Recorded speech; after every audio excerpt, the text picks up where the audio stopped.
Após o fracasso monumental de Nanatsu no Taizai, diversas obras promissoras se degladiaram violentamente para decidir quem sucederia a Dragon Ball como o grande novo shonen da década.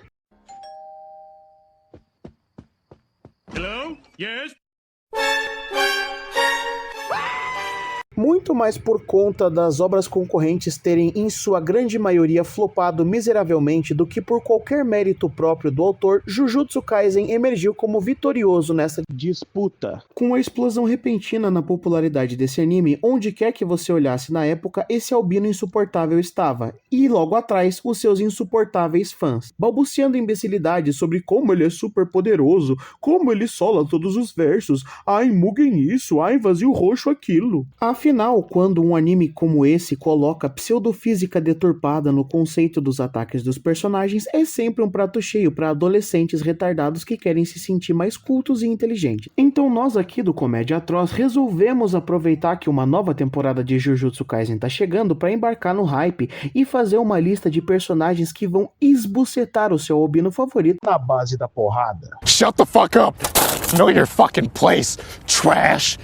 O grande diferencial desse vídeo vem do fato de que nós escolhemos os personagens da lista com muito carinho. Não fizemos como a maioria dos canais fazem, simplesmente começando a listar todos os personagens poderosos que a gente conhece, colocando personagens quase onipotentes como a Madoka ou Yhwach de Bleach. Fizemos a lista pensando especificamente nos personagens que têm habilidades específicas para esbagaçar o Satoru Gojo de porrada e fazer os olhinhos esbugalhados deles saltarem para fora do coco. 本当に回り道だった。本当にな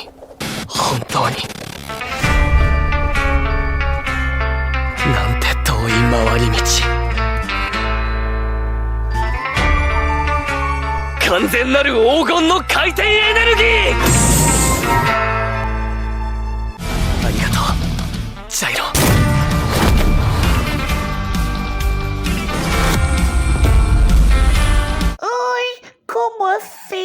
Como assim esse cover cadeirante do X-Rose é só no meu amado Satoru Mamão? Personagens de Jojo não são mais fortes que os humanos normais. Ele não duraria 5 segundos. E isso é uma crítica válida, se você ignorar o fator geladeira tunada. É correto dizer que o Johnny não teria muito o que fazer contra a expansão de domínio do Gojo, mas a partir do momento que o tiro de unha que atira o Tusketu 4 é disparado, a batalha acabou.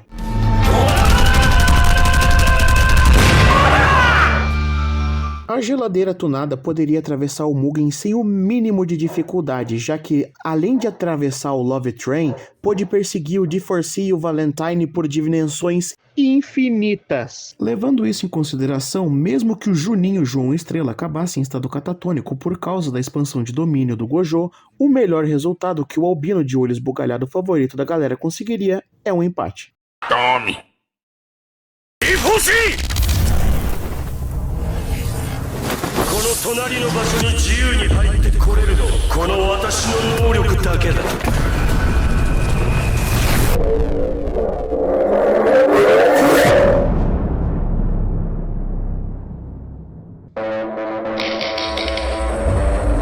Dirty Deeds done that cheap.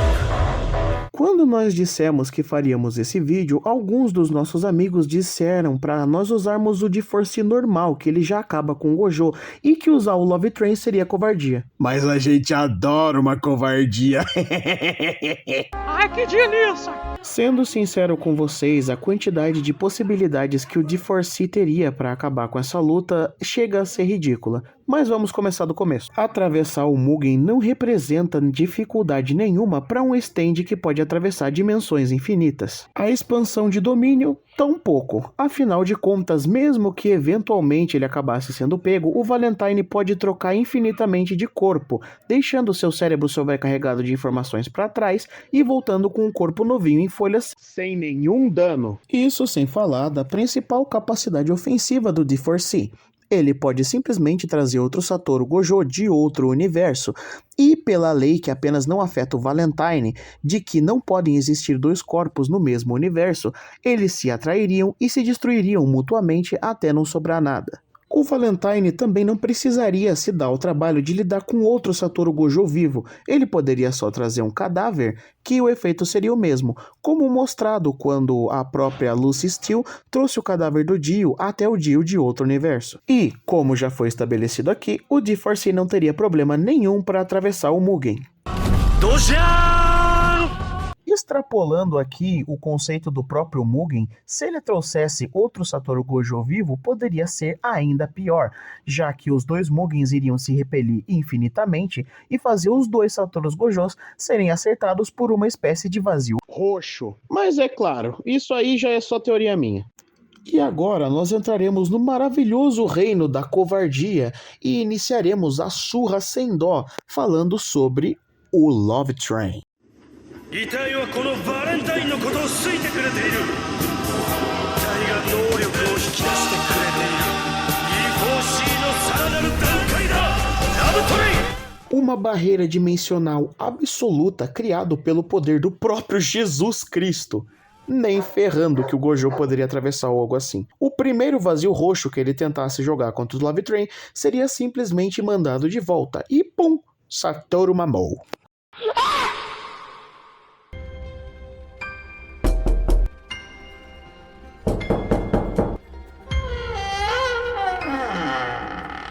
Não preciso de um cãozinho que diz não.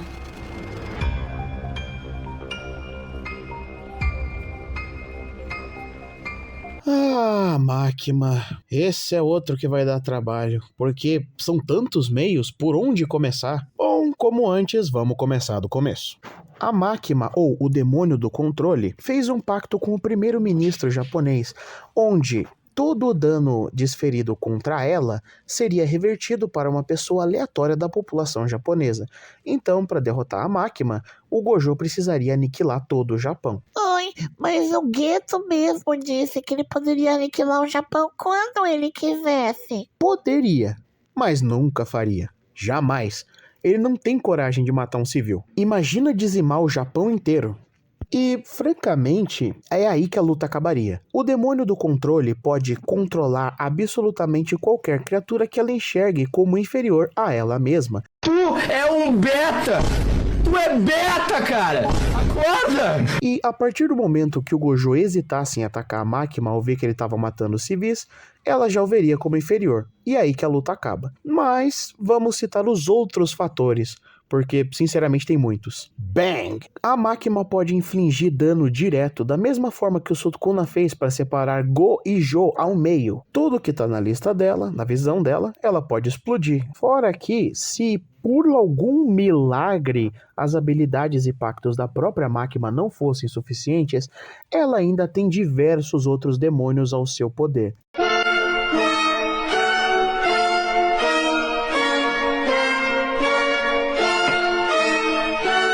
E o mais interessante para essa lista é o demônio anjo, que pode criar armas com poderes específicos. Não seria nem um pouco difícil para o anjo criar uma arma com o mesmo poder da lança que o Toji usou para varar o Mugen e empalar o Gojo. Como se não fosse suficiente, nem destruir o anjo seria suficiente para evitar esse destino terrível, já que a Makima pode controlar demônios que já não estão mais vivos. Muitas pessoas argumentam que a expansão de domínio do próprio Gojo não seria transferida para a população japonesa porque não é um ataque direto, e que o Gojo poderia vencer de uma maneira indireta da mesma forma que o Denji fez. E tudo bem, isso é uma crítica válida. Só que a luta acabaria muito antes disso.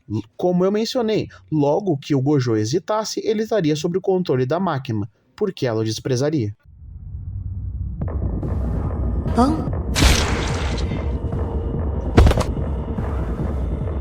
Cai dentro, babaca! E mais uma vez voltamos ao maravilhoso reino da covardia. Isso porque eu já venho discutindo com os meus amigos fãs de Jujutsu há um tempo e eu sempre acreditei que o Pochita sozinho fosse capaz de acabar com o Gojo. Mas do jeito que o Denji tá no mangá agora, meu amigo...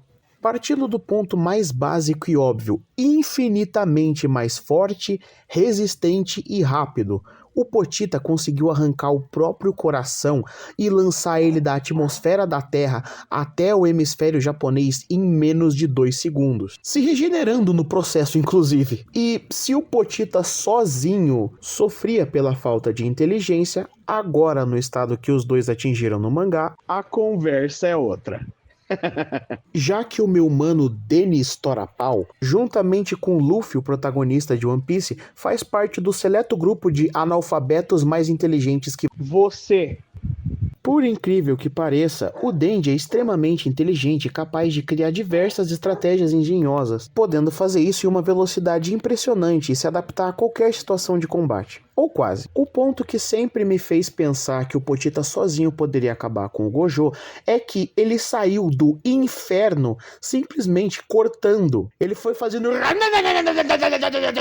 do quinto dos infernos até o reino mortal. Como que alguém assim não conseguiria cortar o Mugen? Mas o ponto principal aqui é que, agora que eles se juntaram em uma união perfeita, o Denji pode usar a sua engenhosidade para tirar completo proveito da maior capacidade do demônio da motosserra, o apagamento existencial. Tudo que o Homem Torapau devora simplesmente deixa de existir. O demônio da morte presenteou o Denji com peões, demônios reduzidos para que ele pudesse devorar e apagar os conceitos quando ele bem entendesse. Mesmo que o Denji acabe apagando um conceito que prejudique a ele mesmo, ele também pode simplesmente vomitar e eles voltam a existir. Mas mesmo assim, esse pequeno estoque de peões é coisa popa. Já que na batalha contra Yoro, o Denji disse uma das suas frases mais icônicas: "Nah, tô de saco cheio desses aqui. Eu vou pro inferno comer um demônio de verdade." Então, se o meu mano Dennis, por algum motivo, tivesse qualquer dificuldade na luta contra o Gojo, tudo que ele precisaria era cortar uma porta pro inferno, descer, comer algum demônio relacionado a um conceito fundamental da técnica de luta do Gojo, voltar e picotar ele. Ele poderia comer o demônio dos números infinitos, que provavelmente seria o demônio da eternidade, que ele já solou umas 2 vezes. Podia comer o demônio da distância, mesmo que isso destruísse o mundo ou algo assim. E, exagerando um pouquinho, como eu já fiz em tópicos anteriores, ele poderia até comer o demônio da energia amaldiçoada. E pronto, o Gojo ficou sem poderes. Para! Tira que o boca, tira! Tira que o boca! Essa maga exterminou mais demônios do que qualquer um em toda a história. Frieren, a mensageira do além. Mesmo com toda a fama pregressa dela, ninguém tinha noção da real extensão dos poderes da elfinha favorita do Thiago Editor. Até que o episódio da Dungeon chegou e eles encontraram a Frieren de Barro, que não estava limitada pela personalidade tranquila e pouco interessada da Frieren normal, e pôde nos dar um pequeno vislumbre do que ela realmente era capaz.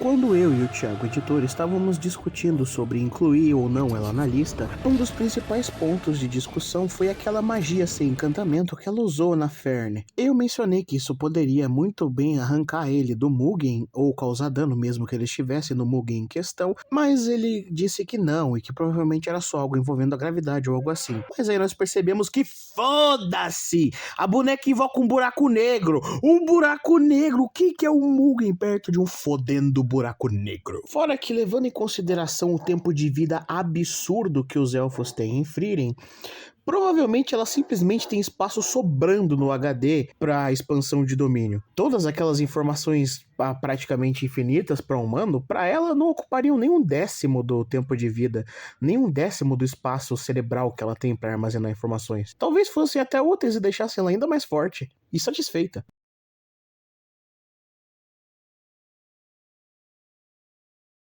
Aproveitando que estamos aqui na metade do vídeo, eu gostaria de dizer muito obrigado e Deus abençoe todos os 90 comediantes atrozes, atrozildos, comedildos. Eu penso nisso depois. Independente, nós somos quase 100 aqui nesse canal. E eu gostaria de agradecer cada um de vocês pessoalmente, se eu pudesse. Gostaria também de aproveitar esse espaço para dizer que o canal infelizmente ainda não é monetizado, estamos um pouco longe de alcançar as novas métricas estabelecidas pelo YouTube para que o canal Comédia Atroz se torne verdadeiramente o nosso ganha-pão. Então, se você gosta do nosso trabalho e quer que nós possamos aumentar ainda mais o nosso nível de qualidade, eu vou estar deixando aqui o link para o nosso recém-inaugurado LivePix, caso você tenha o interesse e a condição de nos apoiar nessa jornada. É isso aí, pessoal. Fiquem com Deus. E aproveitem o vídeo. Tenbu Orin, o tesouro do céu!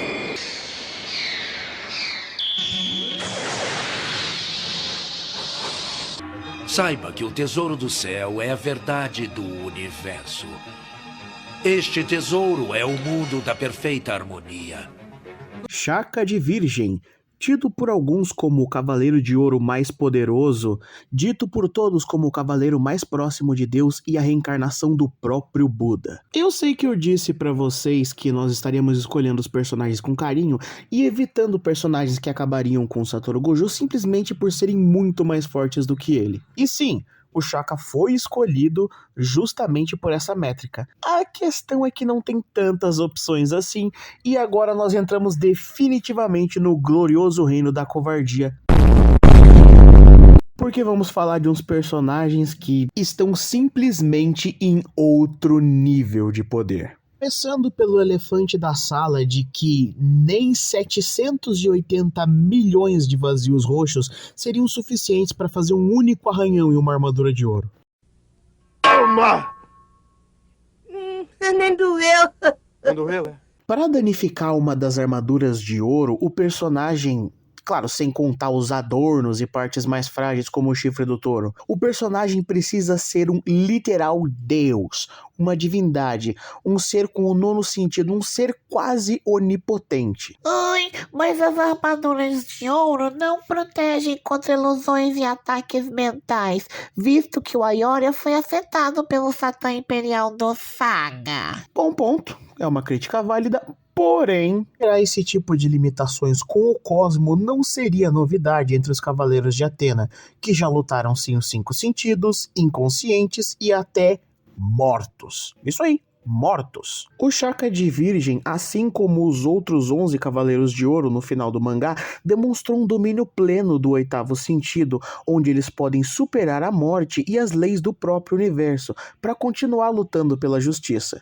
Então, para ele, que é o cavaleiro que tem o cosmo mais elevado, continuar lutando a pleno vapor com o cérebro lotado pelas informações virtualmente infinitas da expansão de domínio seria brincadeira de criança. Antes mesmo de falar das habilidades que colocaram o Shaka na lista, eu preciso destacar que todos os movimentos dos Cavaleiros de Ouro são feitos na velocidade da luz, que é nitidamente maior que a velocidade com a qual o Mugen pode gerar distância entre o Gojo e o seu oponente. Shaka de Virgem ostenta uma das habilidades mais poderosas de toda a ficção, Tenbu Orin, o Tesouro do Céu. Uma habilidade descrita pelo próprio Shaka como a verdade absoluta do universo. O Tesouro do Céu é o paraíso encarnado, é o grande esquema das coisas, a grande verdade. Por sinal, um ataque em área 1000 vezes mais complexo, bem escrito e interessante do que um PNG de espaço sideral que enche a sua cabeça de shitpost. Mas é claro, o Tesouro do Céu não é só um conceito infinitamente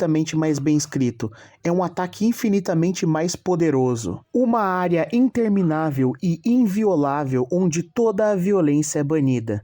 Onde o verdadeiro pacifismo impera. Onde qualquer oponente se torna um cachorro sarnento cujas presas jamais irão alcançar a reencarnação do próprio Buda. Onde o destino de todos aqueles que entram nessa área é ter os seus sentidos removidos um a um, completamente impotentes e conformados com o seu irreversível destino. A única forma de superar o Tesouro do Céu é superando o Cosmo de Shaka, que por sinal é algo que esse clone glorificado do Kakashi Hatake de Naruto jamais teria capacidade de fazer. Brutal, não sobrou nada pro Betinha. Explosão Galáctica!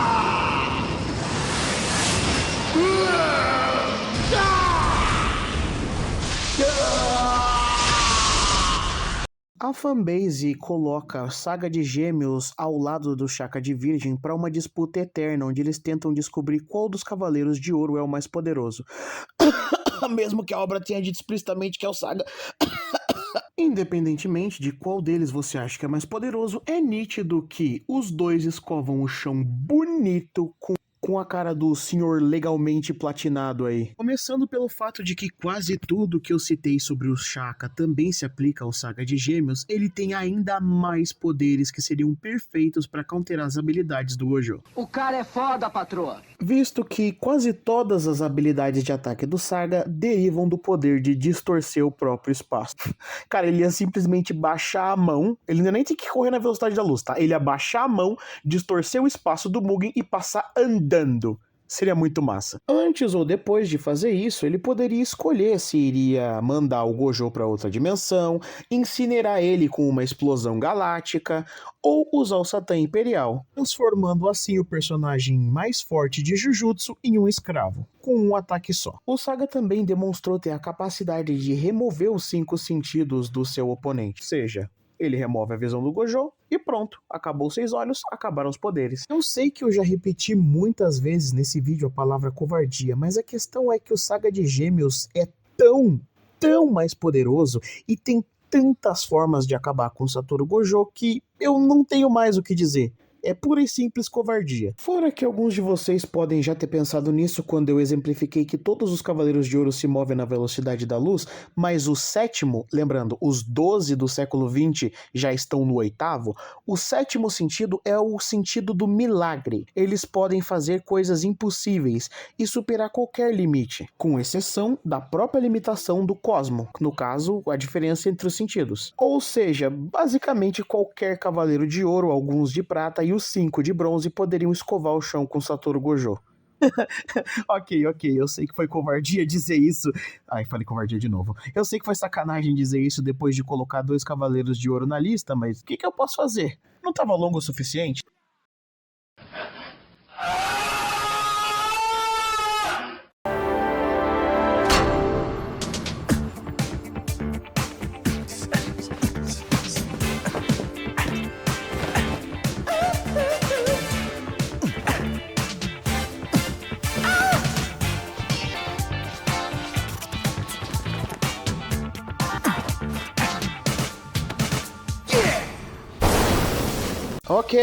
Ok, eu vou cortar o papinho inicial de entramos no maravilhoso reino da covardia e as informações iniciais de que o Dante é incrivelmente mais rápido, forte, resistente e etc. que o Gojo e partir logo pros poderes que colocaram ele nessa lista. Mas antes eu preciso fazer uma citação aqui. A questão é que o Dante, no Devil May Cry 5, acho que até antes na verdade, ele chegou num nível onde pode sobrepujar habilidades conceituais que afetam a existência com a pura força bruta. E mesmo assim, se você não acha que isso é relevante, eu só tenho uma palavra pra dizer pra você. Demolition. Quando você se transforma na forma de Sin Devil Trigger no Devil May Cry 5 com o Dante, você tem acesso a alguns ataques especiais. Um deles é o Demolition. Quando você segura R2, o Dante cria uma singularidade de poder demoníaco absurda que distorce o espaço-tempo e cria uma explosão capaz de destruir qualquer coisa. Não ironicamente, os outros especiais aos quais o Filho de Esparda tem acesso também são capazes de distorcer o tempo e o espaço, como por exemplo o Judgment, o ataque onde você aperta triângulo e quadrado, se bem me lembro, e o Dante executa um combo pré-definido que, se vocês já pararam para reparar, emula perfeitamente os movimentos de espada que o Sparda realiza na primeira animação do Devil May Cry 1. Com aquele PNG de fogo horroroso, com aquelas legendas brancas subindo e o pessoal te contando a historinha base do jogo. Oi, não me venha com esse papo de que ele é imortal, vive há muito tempo e não seria afetado pelo Mog, pela expansão de domínio, igual você falou da Freeling, já que as maldições também vivem indefinidamente e são afetadas. Tudo bem, não falo mais. A questão é que a surra seria tão astronômica que o Gojo seria obliterado antes mesmo de poder expandir o cozinho. Digo, domínio. Expandir o domínio. Pra apanhar e ficar calado. É pra apanhar e ficar calado. Negócio de vir dar explicação aqui em grupo, não. Apanhou, ficou calado.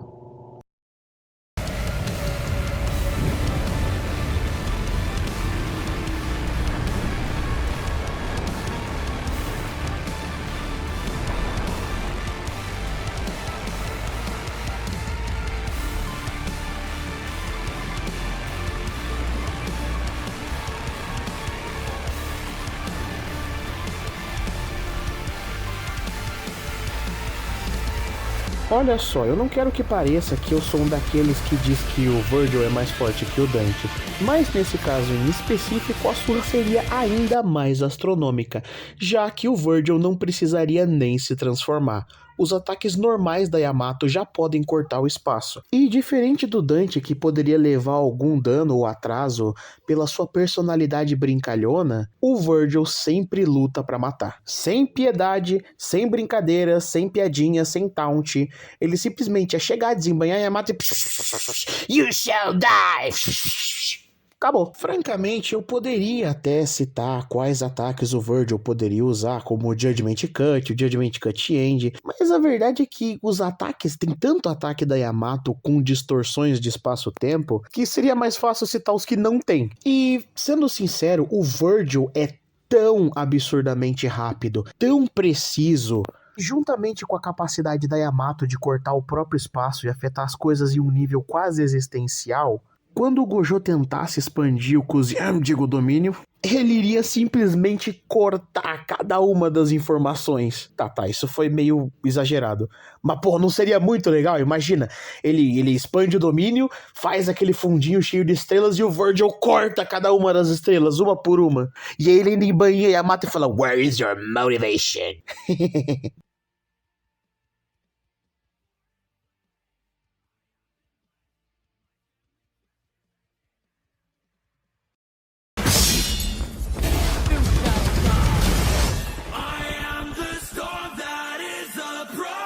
Mas então, o que vocês acharam do vídeo? Vocês estão tiltadinhos? Vão lá discutir com a gente nos comentários? Vão defender o personagem favorito de vocês?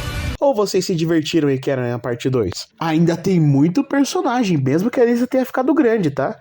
Então, se você gosta desse tipo de conteúdo, se você gosta do nosso conteúdo, considere apoiar o canal Comédia Atroz através do nosso recém-inaugurado Live Pix. É isso aí, pessoal. Fiquem com Deus.